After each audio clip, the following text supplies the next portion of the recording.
Hello friends, my mic stand thing just broke right before I started filming this, so for this video I'm holding my mic like a dickhead. Hello, my name's Jacob and let's talk about the square. Now, where do I begin? I'm pretty much just turning on the camera and I'm gonna talk because I don't even know what to make of the square. Thanks to Palace Cinemas for hooking me up with tickets to see this one. I watched it a couple days ago, and I've been pretty keen for it. It was sort of one of the contenders for Best Foreign Language Feature. A Fantastic Woman, which I also reviewed, ended up winning. And how does the square measure up? I think I liked it a bit more, to be honest. I had a great time with the square. Where do I begin? It's the next movie from Swedish director Ruben Östlund. You might know him for his last movie, Force Majeure, however you pronounce that. I haven't seen it, but I definitely want to after this. But you know, this is a movie. How do I describe the square? It was sort of billed as this satire on contemporary art and the modern art world and everything like that, which is a subject I know jack shit about.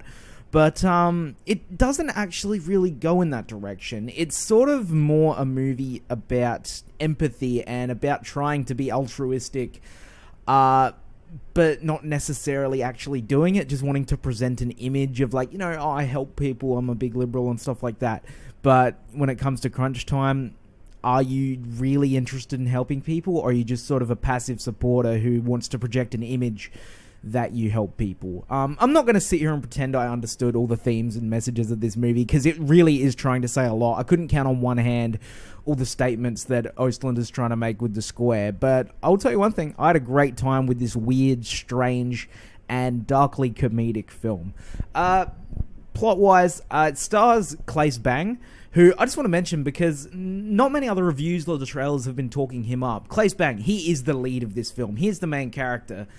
He's a Danish actor, and he's like maybe one of the sexiest 50-year-old men I've ever seen. Like, and he's really, really charming to watch. Like, his performance is fantastic, and it's just a shame that no one's really talking him up, because all the trailers have been like, "Hey, Elizabeth Moss, Dominic West," and those two are barely in it. And that's not like a bad thing. That's kind of what I was expecting. But like, she's in it for maybe 15 minutes. Dominic West is basically a cameo, but they're kind of leaning on them in the trailers. Like, no, Claes is the fucking star of this movie. He is fantastic in it. Honestly, one of the best performances of 2017. He's the curator of this modern art museum, and they're sort of trying to get media attention for this new exhibit called The Square, which is kind of presenting a humanistic message. It's like the square is a sanctuary of trust and caring. Within it, we all share equal rights and obligations. I hope I got that quote right, because it's repeated a lot during the film, and it's sort of a message about if you're in the square, you help people and stuff like that. But to promote the square, their marketing team does some pretty dodgy things and kind of not what the square represents. So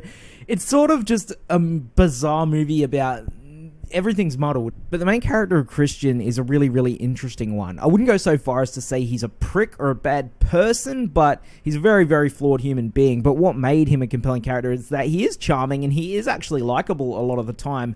And every time he sinks to a new low, you're still kind of sitting there like hoping he can redeem himself, because you can tell that he's kind of well-meaning despite how out of touch he is. And this probably makes no sense having not seen the movie, but I don't really want to give too much stuff away, but he gets caught up in this sort of PR scandal over this marketing tactic that his people used to promote the square.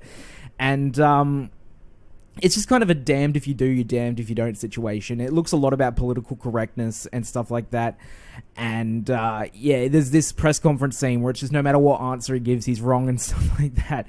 And it's just a really sort of bizarre series of vignettes. Like, there is an overarching plot, but it's a lot of just really standout scenes. That's what this movie is. It's a collection of crazy standout scenes, but it works. Like, there's a scene with Terry Notary, who he plays Rocket in Planet of the Apes, and he's sort of a movement coach on a lot of films, and he plays this dude who's like impersonating an ape as a part of some art thing, and he's like stomping around in this big dinner party filled with like posh people and like, you know, just attacking people and stuff. And it is one of the best scenes of the year. It is insane. It's crazy. Terry Notary is a beast. He is absolutely incredible in that scene. And I guess, yeah, it's the comparison of humans are animals. And I don't know. Again, I'm not going to sit here and pretend I understood all the messages, but The Square gave me a lot to think about. I had a great time watching it, and it's incredible on a visual level. The cinematography is amazing, the music is awesome, and as I said before, the performances are all great, especially Claes Bang, who hopefully becomes a star after this, because he is bloody fantastic, and definitely interested in seeing what Ruben Östlund does next. Definitely want to check out his previous movies, especially Force Majeure. And I had a fantastic time on The Square. I'm going to give it an 8.5 out of 10. Not too much in the way of issues.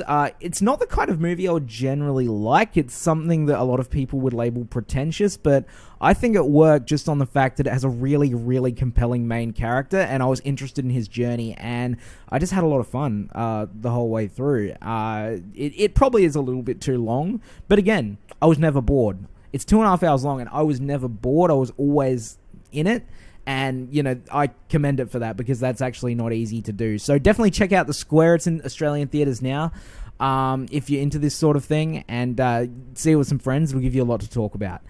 Thanks for watching this review. Have a great day.